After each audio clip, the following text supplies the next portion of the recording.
massive solar parks, green hydrogen, a whole new desert city powered entirely by clean energy. These are the images leaders across the Middle East want the world to see. Their message? The energy transition is underway and we're at the forefront of the change. But that's only part of the story. In this video, we'll be searching for answers to three big questions. The first thing I want to know is whether investing in renewables actually translates into quitting fossil fuels. The second thing I want to find out is how geopolitical relationships will change as oil becomes less important. And finally, I want to know what the decline in oil wealth will mean for ordinary people. Are we going to see Gulf citizens paying income tax anytime soon? Stay tuned for the answers, or at least attempts at answers, on this edition of Business Beyond. Before we get properly into this, a super quick history recap. After the discovery of oil in the Gulf region in the beginning to mid-20th century, countries like Saudi Arabia, Oman, the UAE, Qatar, Bahrain and Kuwait, all members of a group called the Gulf Cooperation Council, grew rich incredibly fast. Others, like Iraq and Iran, overshadowed by conflict, didn't become that wealthy, but their economies still became hugely reliant on oil. This newfound oil wealth had three broad effects, at least in that first set of countries. First, it created a social contract. Authoritarian rulers were accepted as long as they shared the wealth around. Second, it shaped geopolitical alliances. The United States became a key ally of Saudi Arabia, providing it with military backing in exchange for access to its oil. To this day, it helps protect the Strait of Hormuz, a key passageway that handles a fifth of the world's total oil every day. Finally, it led to complacency. With so much oil money floating around in state coffers, less attention was given to private enterprise and to key sectors like education. As this research paper points out, in countries like Kuwait and Qatar, up to 90% of citizens are employed by the government, and not always productively. The all but guarantee of a cushy government job, often in the oil industry, means there's been relatively little demand for quality education or local entrepreneurship. But now, after decades of oil-fueled growth, there's an urgent reason for Gulf leaders to change course. With the climate crisis now at the forefront of public consciousness, Gulf countries know they need to diversify their economies away from oil. But environmental protection may not be their sole motivation. Just take a look at this chart. In recent years, oil prices have got incredibly volatile, crashing in 2008 with the financial crisis, then in 2014 as production increased in North America, and in 2020 due to the pandemic. For oil-reliant economies, that unpredictability is a huge financial risk. Saudi Arabia, I think, earns more than 60% of its total revenue from oil. Qatar even more. So, and many other countries, I think their budget is really very much based on it. So the faster the countries manage to diversify the economies and find other sources of revenue, the I think less bumpy and painful will be the road to energy transition. So let's take a look at what these countries are actually doing to diversify their economies away from oil. In Saudi Arabia, Crown Prince Mohammed bin Salman launched Vision 2030. It's a massive plan to fundamentally transform the economy. As well as pumping billions into renewables, it's also about boosting digitalization and opening up to tourism. The hugely ambitious plan is typified by NEOM, a massive urban development and free trade zone that includes The Line, a 500-meter-high, 200-meter-wide, 170-kilometer-long city in the shape of, well, a line. No roads, cars, or emissions. And everything its 9 million residents could ever need within a 5-minute walk. Meanwhile, the UAE has built one of the largest solar parks in the world, opened a South Korean-built nuclear power plant, and invested massively in carbon capture technology. Other Gulf countries, Qatar, Kuwait, Bahrain and Oman, have also been working on transforming their economies, with plans ranging from developing culture and tourism to promoting green hydrogen, and in the case of Qatar, reinforcing its dominance as the world's largest exporter of liquefied natural gas, or LNG. And that's not all. In a region that's famous for luring millions of expats with the promise of paying little or no tax, old assumptions are being turned on their head. While leaders have yet to touch income tax, in the past year several Gulf countries have brought in VAT and corporation tax. All these policies may have you believe that Gulf leaders are expecting demand for oil to drop. But that may not actually be the case, at least not if you talk to Ellen Wald. She's the author of a book called Saudi Inc. It's the history of Saudi Arabia and its national oil giant Aramco. Here's where she thinks demand for fossil fuels is headed. I think demand is going to continue to rise. You know, if you look at India, you look at China, you look at Africa, these are all developing areas that are seeking and will increase their consumption of fossil fuels. They're not going to be able to do what they want to do developmentally just with renewables. Even if they do install a lot of renewables, it cannot replace the reliability and the efficiency that fossil fuels provide. India, China, and Africa, all parts of the world that are growing fast and looking for cheap energy to fuel that growth. According to Wald, Gulf economies, and in particular Saudi's oil giant Aramco, have been betting on them for years. Aramco sends students and has been to China to study in Chinese universities. They send their employees to do, not like tour, I don't want to say it's a tour of duty, but they send them out to China to work so that they understand what's going on there. The Middle East has been cultivating this relationship for years now, whereby they had these lots of deals with Asia, but also they have invested directly in, for example, Asian refineries, whereby you build a refinery that would take specific oil coming from the Middle East for many years to come.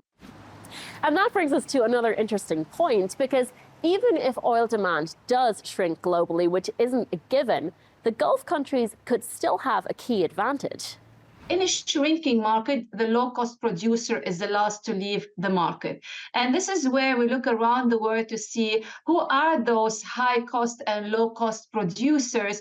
And you can easily see that the lowest-cost producers in the world are actually in the Middle East, particularly the GCC countries. So they will be the last to leave a shrinking market. And that's what they are betting on. So we've seen that Gulf countries are unlikely to be short of buyers for their oil, at least not in the near term. But reacting to demand is one thing, creating it is another. A recent undercover investigation by the Centre for Climate Reporting, broadcast by Channel 4 in the UK, revealed the strategies Saudi Arabia is using to increase demand for fossil fuels. Among the plans, to install a fleet of power station ships off the African coast, using, you guessed it, oil to produce electricity. To promote high-speed supersonic commercial aviation, which uses 3 times more kerosene than regular air travel. And to flood developing markets with cheap and dirty diesel and petrol cars. So there are 2 trends happening at once. Gulf countries are investing hugely in renewables, but they're also serving and creating new markets for their oil. Renewables are not really replacing oil and gas and other fossil fuels in the economies and in the energy mix. Rather, the increasing share of renewables in the Middle East, as well as in many countries in Asia, for example, it has just been adding to the overall energy supply. But I think it's more a reflection of the growing demand for energy. Remember at the beginning of this video when we talked about how Saudi-American ties had been shaped by energy? Well, I want to talk a little bit more about that, because since the end of World War II, the 2 countries have had a kind of unwritten agreement. The US gets a reliable supply of oil priced in US dollars, and in exchange, Saudi gets military backing, especially against its rival, Iran. The alliance was especially strong during the Gulf War in the early 1990s, when an American and Saudi-led coalition successfully thwarted Iraqi dictator Saddam Hussein's invasion of Kuwait. The relationship subsequently took a dive in 2003 when the US invaded Iraq, a move Saudi Arabia vehemently opposed. Another turning point came in 2008, and this is the one that's most relevant to this story. That was the beginning of the shale revolution, when the US began unlocking vast quantities of its own oil and gas through fracking. With the shale revolution, the US became a competitor to the Middle East in terms of exporting oil to the global market, including to Asia.